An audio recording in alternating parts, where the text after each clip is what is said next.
OPPO F9, and let me show you how to add here the fingerprint protection on the following device. So at the very beginning, let's start by using the home screen, find and select the settings. From the list of settings, let's choose fingerprint, face and passcode. Now let's tap on fingerprint right here, tap add fingerprint. But before you add fingerprint, you need to use and set some backup method. So let me choose the passcode or other encryption methods. For example, here you can use the pattern. So let me use pattern. Let's draw your unlock pattern and let's do it again just for confirmation.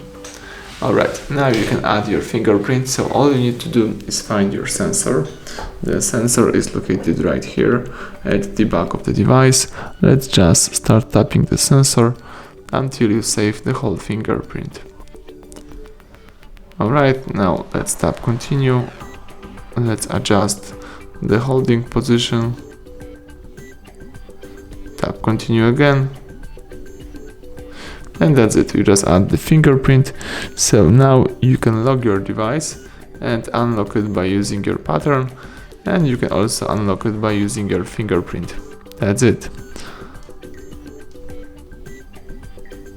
Alright, so thank you for watching. Please subscribe our channel, leave thumbs up under the video.